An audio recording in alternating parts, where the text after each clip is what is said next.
الإنسان ليس لديه في تغيير آه، شكله ولا في تغيير قبيلته. ما أستطيع أن أغير قبيلتي عفوا. ما أستطيع أن لو أغير القبيلة بتاعتي من شايقي أبقى مثلا جنوبي، أو من جنوبي أصبح شايقي، أو من منغلاوي أصبح عراقي، أو من عراقي أصبح. لا يستطيع الإنسان أن يغير هذه الأشياء. إذا هذه أشياء نهانا الدين سبحانه وتعالى، نهانا أن نتنابز بها، لكن أمرنا بالانتماء إليها. فأنا لما أسألك يا بدري أقول لك أنت جنسك شنو، هذه ليست عنصرية. أو لما أسألك يا حامد أقول لك أنت جنسك شنو، هذه ليست عنصرية. هذه العنصرية طبعا اللي هي الازدراء. تعنصر بمعنى ازدرأ على من هم نظر إليهم أنهم تحته، وأنهم لا يمكنهم أن يعيشوا في لا يستحقون العيش في هذه الديار. هذه العنصرية. طيب أنا لما أسأل ضحى أو أسأل أحد من الناس عن اسمه أو عن قبيلته، هذه ليست عنصرية. طيب ما هي العنصرية؟ العنصرية هي التفاضل. كيف التفاضل؟ بمعنى أن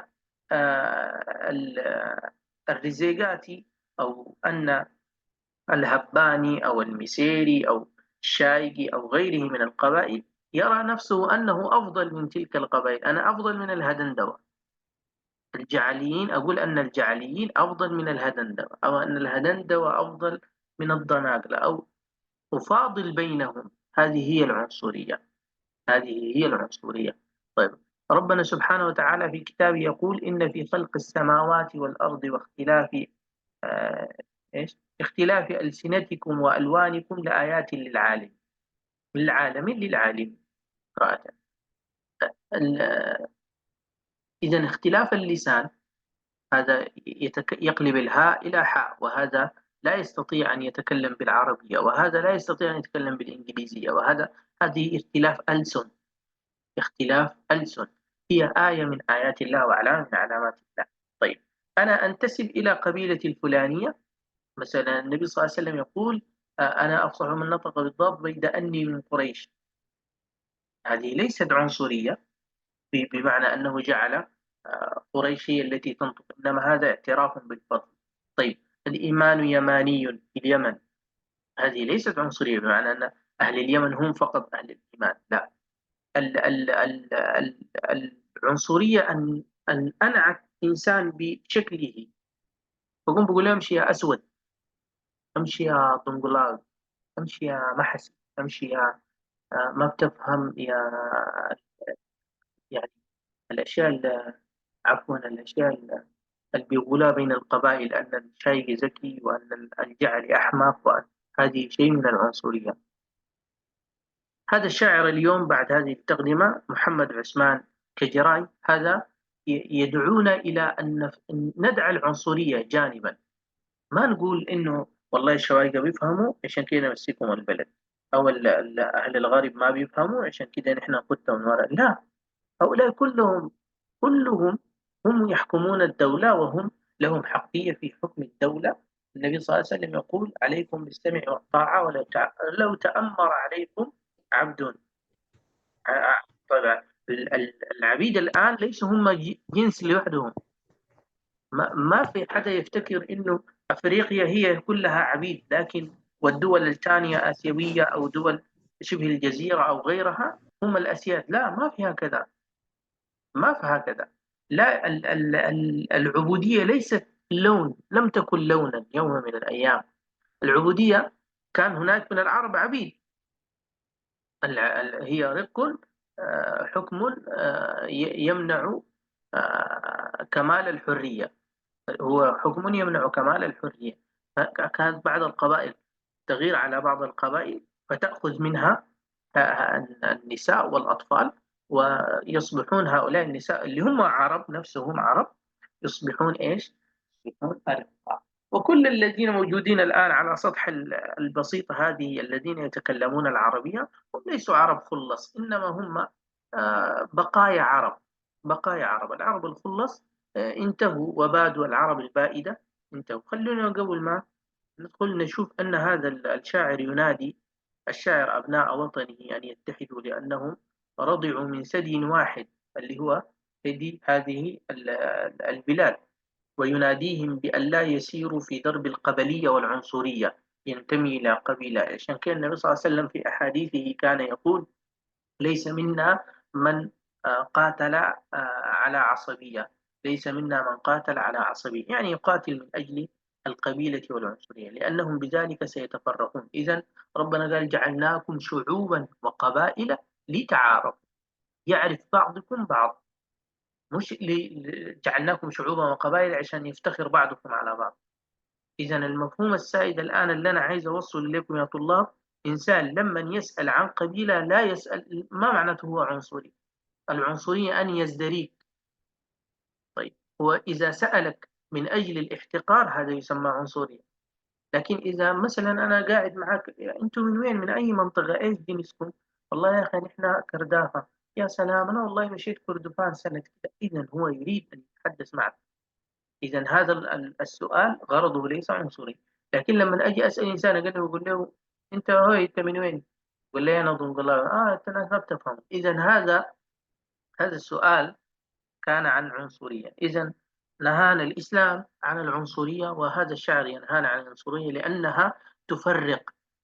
سيتفرقون ويضيع مجهودهم، ويسهل المستعمر أن يقودهم حيث شاءوا. لأن المستعمر لما دخل إلى السودان أصبح يقول للشاي: أنت أفضل من الجعلي، وللجعل: أنت أفضل من الشاي، وهكذا، وأنت أهل كرم.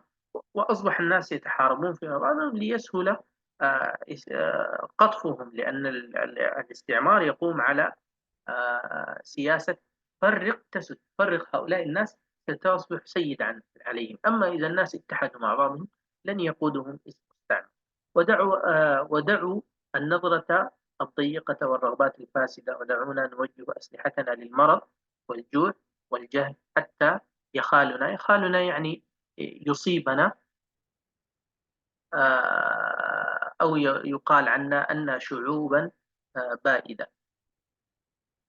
طيب، حتى لا يخالنا يعني لا يصيبنا العالم، أو يقول عنا العالم أن شعوب بائدة. ولنبني جميعا سودان الغد، ونبني مقبرة نضع فيها كل خلافاتنا ونعراتنا العنصرية. النعرة هي ما يفسد الشيء، وهو الشيء الراكض، الشيء المفسد، الشيء المنتهي يسمى نعرة. النعرة هي الفساد. النعرة العنصرية يعني الفساد العنصري والجهوية والقبلية. هذا الشاعر ولد محمد عثمان محمد صالح كجراي في مدينة القضارف. تلقى تعليمه الأول أو الأولى والأوسط، يعني الابتدائي والمتوسط، بمدارس مدينة كسلة.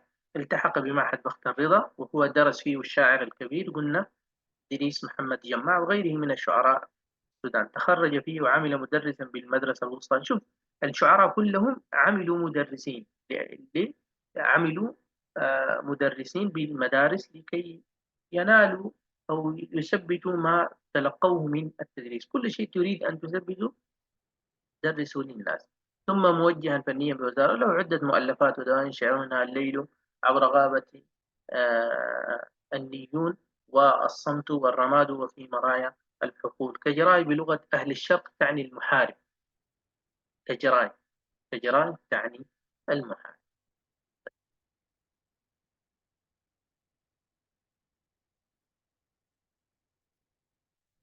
قال: يا رفاق الأمنيات الخالدة، قد رضعنا من ثدي أم واحد، لم تمشون على درب الهوى في مياه النعرات الراكدة.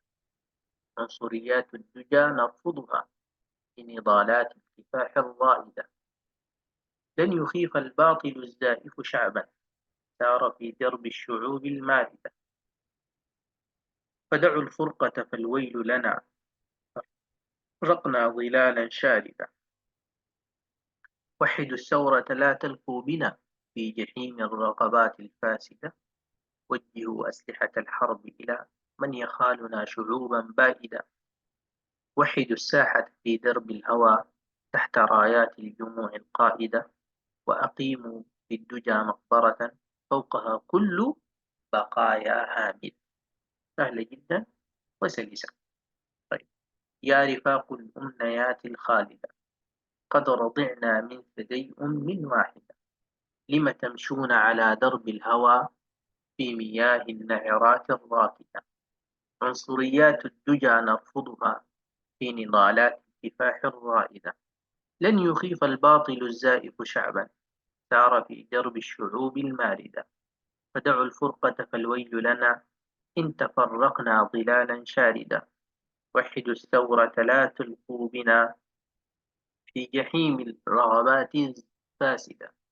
وجهوا أسلحة الحرب إلى من يخالنا شعوبا بائدة. وحدوا الساحة في درب الهوى تحت رايات دموع القائدة. وأقيموا في الدجى مقبرة فوقها كل بقايا. إذا هو في هذه الأبيات يدعونا دائما إلى التوحد والوحدة. أقرأها آخر مرة، حخلي الناس يقروها معي فاستعدوا لكي تقرأوا.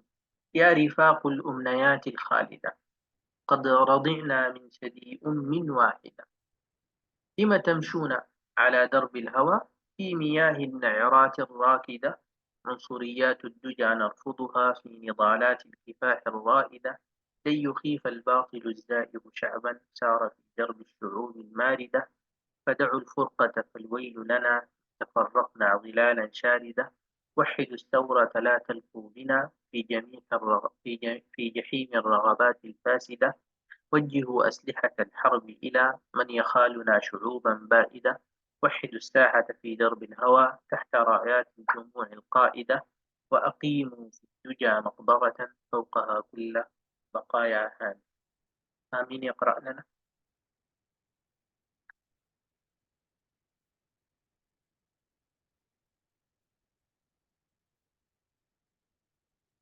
من يقرأ؟ طيب شوف. ها. ميار.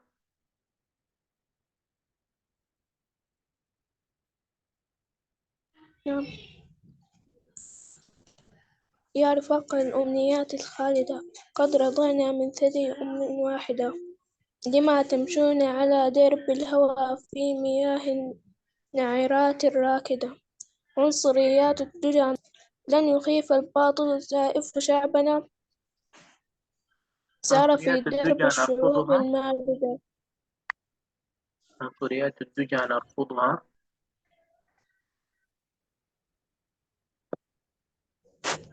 عنصريات الدجى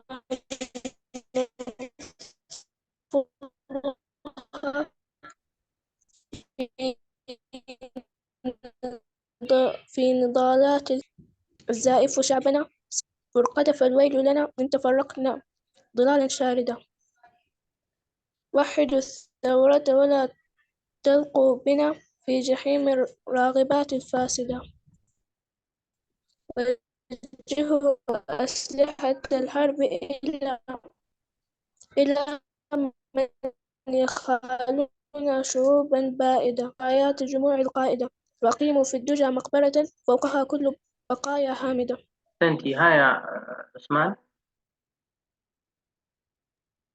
ويا رفاق الأمنيات الخالدة قد رضعنا من ثدي أم واحدة، لم تمشون على درب الهوى في مياه النعرات الراكدة. عنصريات الدجى نرفضها في نضالات الكفاح الرائدة. لن يخيف الباطل الزائف شعبا سار في درب الشعوب الماردة. فدع فدعوا الفرقة فالويل لنا إن تفرقنا ظلال الشاردة. وحدوا الثورات لا تلقوا بنا في جحيم الرقبات الفاسدة. وجهوا أسلحة الحرب إلى من يخالون شعوبا بعيدة. وحدوا الساحة في درب الهوى تحت راية الجموع القائدة. وأقيموا في الدجى مقبرة فوقها كل بقايا هامدة. أيوة. قال هو يدعو الرفاق. الرفاق. الرفاق هذا جمع، مفردها رفيق، وهو الذي يكون ملازما للإنسان. فهو يدعو الرفاق، والرفاق هذا منادى. يا رفاق مبني على الضم في محل نصب. لمن تدرك. طيب الخالدة، الأمنيات الخالدة، الأمنيات الباقية، كل إنسان يتمنى أشياء جميلة، وهذه الأشياء تكون خالدة موجودة فيه إلى أن يحققها. كل إنسان بيكون متمني إنه يكون مثلا إنسان ناجح في هذه الحياة، فهو يكون هذه تكون خالدة وموجودة مخلدة في آه، ذهنه. قد رضعنا من ثدي أم واحدة، يقصد به النيل، يقصد بهذا الثدي هو النيل. كلنا نحن رضعنا من هذا النيل. هو شبه أن السودان كالأم، شبه السودان كأنه أم، وشبه النيل بأنه إيش؟ مثل الأم. قال كلنا قد رضعنا من أم واحد. لم تمشون على درب الهوى؟ الهوى هو ما يهواه الإنسان، الهوى، واتبع هواه يعني اتبع ما يشتهي من غير أن يكون هنالك ضابط له. أي إنسان لو اتبع شهواته، مثلا عندك لما تيجي تكون في صلاة الصبح بيجيك نومة عايز تنوم، هذه شهوة من الشهوات، إذا أنت اتبعتها تمام أو مشيت على دربها بالتأكيد إنسان حتكون مفسد وفاسد، لأنه من لم يبدأ إنسان هجر ربه فكيف لا يهجر عمله، لا يهجر أهله، لا يهجر صلاته، لا يهجر أبناءه. إذا مجرد ما هو هجر ربه خلاص ده الموضوع انتهى. إذا الهوى هو ما يشتهيه الإنسان من غير ضابط للشرع. لم تمشون على درب الهوى وأنتم تمشون في مياه فاسدة. النعرات الراكدة، الماء الراكد هو الماء الفاسد، ويقصد به هذه هنا المؤامرات التي تداس أو تحاك لدولتهم. يعني أنا ما أكون إنسان إذا لم أفد دولتي ما أقوم بضررها، لا أقوم بضررها. لما تحاك بمؤامرات ودسائس. طيب عنصريات الدجى، دجى يعني الصباح، يعني هو يقصد عنصريات الدجى نرفضها في نضالات الكفاح الرائدة. يقصد بها هذه البقايا الميتة، مثل الميتة، مثل العنصر الميت. نحن نرفض هذه العنصرية في نضالات. النضال هو القتال والكفاح، هو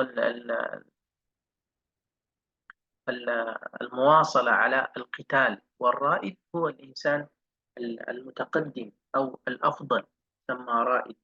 رائد الشعوب يعني مقائد أو قائد الشعوب.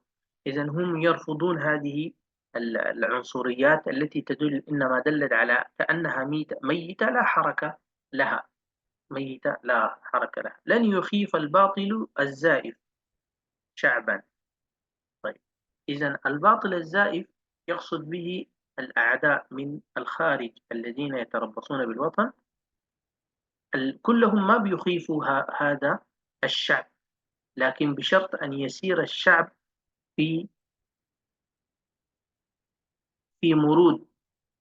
مرود بمعنى يتمرد على كل من لم يحكمه بكتاب الله، يتمرد على كل من لم يعطيه حقه، طبعا بالحاجة السلمية، ليست بالغصب أو ليست بالقتل وهكذا. إذن هو يعبر عن رأيه، يعبر عن رأيه سار في درب الشعوب الماردة. دعوا الفرقة. كلنا إذا الشعب السوداني أو أي شعوب من الشعوب اتحدت وأصبحت يد واحدة، ما فيها تقسيمات أحزاب، ما فيها تقسيمات عنصرية كل قبيلة لوحدها، كل الناس متفقين مع بعض، تأكدوا لن يتولى عليهم من يظلمهم أو يأخذ حقهم. فدعوا الفرقة فالويل لنا إن تفرقنا ظلالا شاردة. طبعا الظل الذي شارد، الظل الذي يشرد،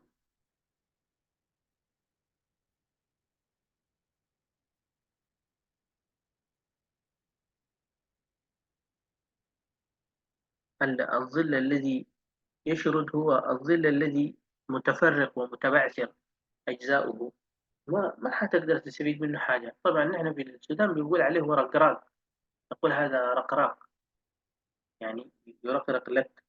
كيف يعني؟ ما حتقدر تقعد تحته لأنه حيجيك صداع، جزء شمس وجزء ظل. قال لابد إذا نحن ما اتحدنا حنصبح مثل هذا الشخص الذي يجلس تحت هذه الشجرة. طيب نطلع من هناك إنه المياه الراكدة هي قلنا المياه التي لا حركة لها، الآسنة. والعنصريات الدجى بمعنى آه،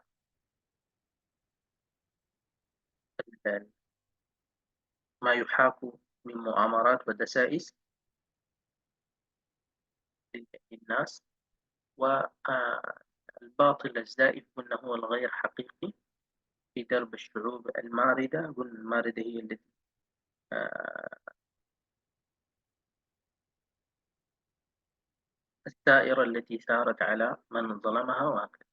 قال فوحدوا الثورة، لابد أن نوحد كلنا ثورتنا، لا تلقوا بنا في جميع الرغبات جحيم الرغبات الفاسدة.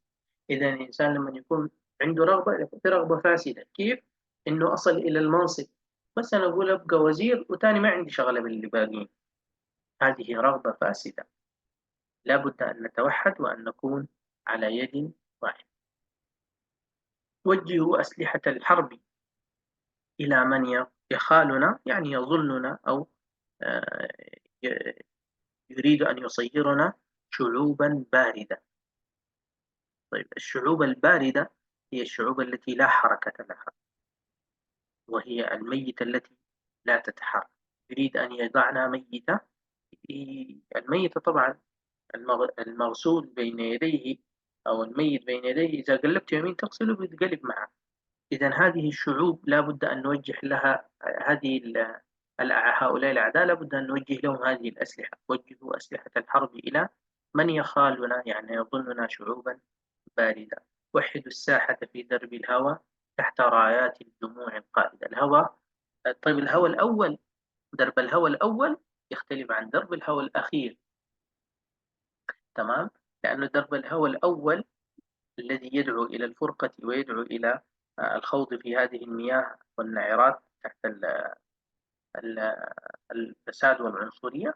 لكن الهوى الثاني هو حب الوطن. إذا هذه الجملة أو هذه الكلمة تختلف باختلاف موقعها من الجملة. كذلك الجمل العربية ولاقتنا عندها أنواع كثير لاقتنا منها. قال وحدوا الساحة في درب الهوى تحت رايات. رايات جمع مفردها راية. الجموع القائدة يعني تجعلنا كلنا قوات. شوف للتعبير، لم يقول تحت القائد لوحده، لا قال جموع قائدة. إذا نحن إذا مات منا قائد خرج قائد آخر. نحن لا يمكن أن نكون ضمن إنسان واحد أو يقودنا إنسان واحد، لا كلنا قوات تحت رايات الجموع القائدة. وأقيموا في الدجى مقبرة. أقيموا في الدجى، الدجى هو الصباح. أقيموا بمعنى افعلوا أو احفروا أو هكذا. وأقيموا في الدجى مقبرة فوقها كل بقايا هامدة. الهامدة هي الجلسة قلنا التي لا تتحرك. الميت الهامد هو الذي لا يتحرك. كذلك ضربها الله سبحانه وتعالى في كثير من آيات القرآن. هامدة فإذا أنزلنا عليها الماء اهتزت وربت. اهتزت وربأت وربت وأنبتت من كل زوج. إذا الهامد هو الباقي الذي لا يتحرك. قال إذا أنتم في الدجى كل بقايا للرغبات الفاسدة وللعنصرية كأنه يأمرنا أن نجعل لها قبرا وندفنها فيه. نجعل لها قبرا وندفنها فيه. في حدا عنده سؤال في هذا الشرح؟ لأنه هنبدأ نسأل الأسئلة، وفي بيت ما فهمه خلينا نقوم نشرحه الآن عشان لما نجي الأسئلة الناس تجاوب. كل واضح؟ في سؤال؟ لا. كل واضح؟ واضح. طيب خلونا نمشي